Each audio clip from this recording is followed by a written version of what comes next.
Hello and welcome. My name is Christy, and if this is the first time that you're joining us for ARTminute, welcome. My profession is illustrator, and also I'm a licensed art teacher. So today we're going to talk about something pretty concrete in terms of art skills and knowledge, and that thing is pencils. So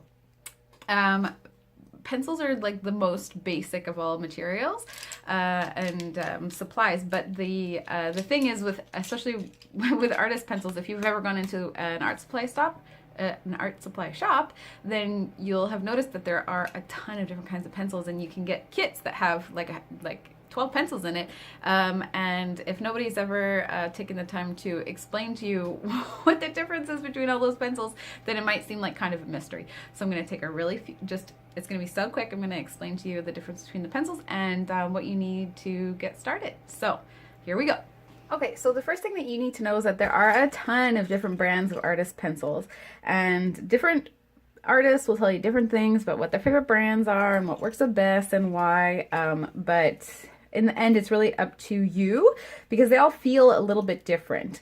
I personally don't have a favorite, although that being said, I do tend to gravitate towards the Staedtler products sort of in general. So that's these blue guys. Staedtler also has really great sharpeners and erasers and stuff like that. So you can sort of choose whatever is in your price range to start with, and then branch out from there. I would never, ever recommend getting the most expensive of something just because they say it's an artist pencil, because it doesn't necessarily mean that it's better. Okay, so we're going to start by talking about the good old HB pencil. So this HB pencil, or a number 2 pencil, that's the one that we use all day, every day. You used it in school, you know, all those crazy tests that you have to fill in all the multiple choice answers. The HB pencil, that's where, that's the one that we use. It's right smack in the middle of all of the pencils. And if you have to choose just one pencil to have, if you don't want to cart around all of those different kinds of pencils, the HB is the one that you want, because it's sort of not too dark, not too light. I prefer the pencils that are actually wood. I find that the ones with the composite are for whatever reason, the lead is never quite as pleasing to draw with. So these ones are the Ticonderoga, but really any HB pencil will do. So on the lighter side of HB, you have all of the H pencils. So you'll see when you pick up a pencil like this one, it says right on it 2H. That means that it is one step lighter than the HB pencil.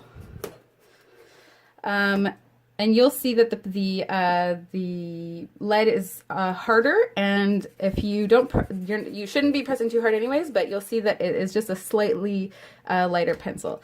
And then down from there you have 3H, 4H, 6H, etc. You definitely don't need them all. This one that I have is a 6H.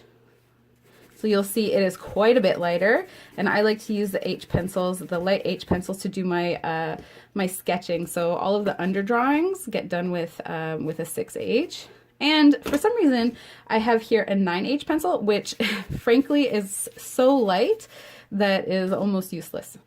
And I've had it for a really long time, and I never use it.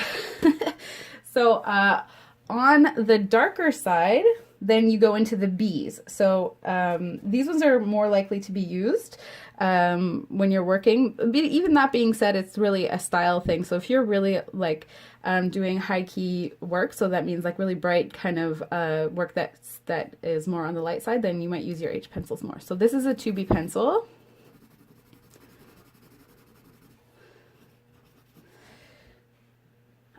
And in fact, this brand of pencil is lighter than the Ticonderoga, which will happen sometimes too with the different brands of pencil are gonna look different and feel different. So you just have to find the one that really works for you. That's a 3B. That's a 4B. And this is, whoops, a 6B. So You can get up to 9B, although that being said, I rarely ever use anything higher than the 6B. So 6H is my lower limit, and then 6B is my upper limit on the dark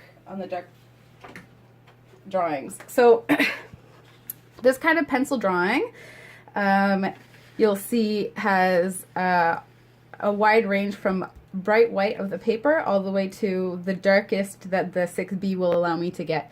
I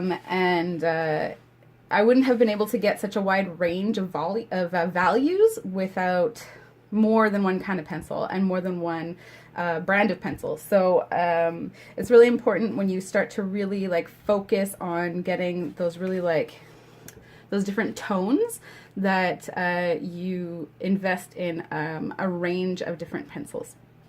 Buying the kit is really is the easiest way to make sure that you have everything. And it comes in a nice little tin usually, so you can keep everything organized. And the tin is also super helpful because if you keep all of your pencils organized in the tin, then they are less likely to get broken. And if you have them jingling around in a pencil case, it's very likely that the lead inside the pencil will break, which is why when you sharpen it, and it keeps breaking and breaking and breaking, it's because all of the lead inside is broken because it's been dropped too many times, or it's been kind of jingled around in the pencil case a little too roughly. So the tin is really helpful to make sure that you get a really good use of the whole pencil. So that's all I have to say about pencils, and your homework is to go out and hopefully be able to get some pencils so that you can really test out the range of pencils. And my recommendation is that you get an H pencil, so a 6H or a 4H, an HB pencil, which you probably already have, and a 4B pencil or a 6B pencil so that you can start to get those darks. And then just test them out and do some drawing. And good luck!